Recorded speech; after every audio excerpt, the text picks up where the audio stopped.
Madam आपने बोला था कि मीटिंग में आना ही पड़ेगा। हाँ, बिल्कुल सही सुना आपने। आपको पेरेंट्स टीचर मीटिंग में आना ही पड़ेगा। ठीक है मैडम, तो आ गया मैं। अब बताइए इसकी क्या रिपोर्ट है? आप ही देख लीजिए।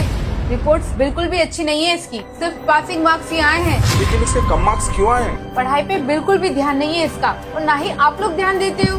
देखो मैडम, मैं और मेरी वाइफ हम दोनों वर्किंग है। एक्चुअली हमारे पास टाइम ही नहीं है। हम लोग ऑफिस जाते हैं, फिर घर के काम और फिर इसकी स्टडी भी। और आप अभी देख लीजिए, मेरी वाइफ ऑफिस में इतना बिजी है कि वो आ भी नहीं पाई। अगर आप वर्किंग है तो उसकी ट्यूशन लगवा दो ना। कम से कम ट्यूशन में पढ़ेगा तो उसका फ्यूचर तो सिक्योर होगा। अच्छा बेटा, आप बाहर जाकर बैठो, मैं आता हूँ। मैडम आप एक बात बताओ, अगर इसको हमें ही पढ़ाना था, ट्यूशन वालों से ही पढ़वाना था, तो फिर हमने इस स्कूल में एडमिशन ही क्यों दिलाया? आपके बोलने का मतलब क्या है? मतलब ये मैडम कि मेरा बेटा सुबह 9 बजे से लेके दोपहर के 3 बजे तक 6 घंटे आप लोग के साथ में रहता है। जब 6 घंटे में आप लोग ही नहीं पढ़ा पाए, तो मैं 1 घंटे पढ़ा के या कहीं कोचिंग पे 1 घंटा पढ़ के क्या ही कर लेगा वो?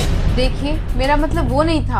आपका क्या मतलब है हमें सब समझ में आता है। अरे आप लोगों की फीस ही इतनी ज्यादा है, लाखों रुपए हमको स्कूल में भरना पड़ते हैं। मुझे और मेरी वाइफ को इसीलिए जॉब करना पड़ता है ताकि हम फीस भर सकें। जब मैडम ड्रेस यहाँ से लेना है, फूड यहाँ से लेना है, बुक्स यहाँ से लेना है, पूरी स्टेशनरी यहाँ से लेना है, तो फिर पढ़ाई भी तो इसी स्कूल में होनी चाहिए ना। तो मैडम मेरी बात आप कान खोल के सुनो, मैं इसको किसी भी ट्यूशन क्लास में नहीं भेजने वाला और ना ही मैं मेरे बेटे को घर में प्रेशर देने वाला हूँ। तो आप लोगों की जिम्मेदारी बनती है कि मेरे बेटे को पढ़ाएं और उसके मार्क्स अच्छे आए। अगली बार हमें बुलाने से पहले ये सोच लेना कि अगर मैं यहाँ पर आया तो ये सवाल मैं आपसे पूछूंगा कि मेरे बेटे के कम मार्क्स क्यों आए।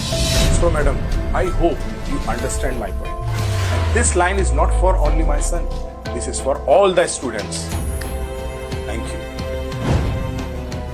दोस्तों एक बात तो बिल्कुल सही है, आजकल के स्कूल्स का ध्यान फीस लेने में है, ना कि बच्चों को पढ़ाने में। अगर मेरी बात सही लगी है ना दोस्तों, तो कमेंट जरूर करिए और शेयर जरूर करिए।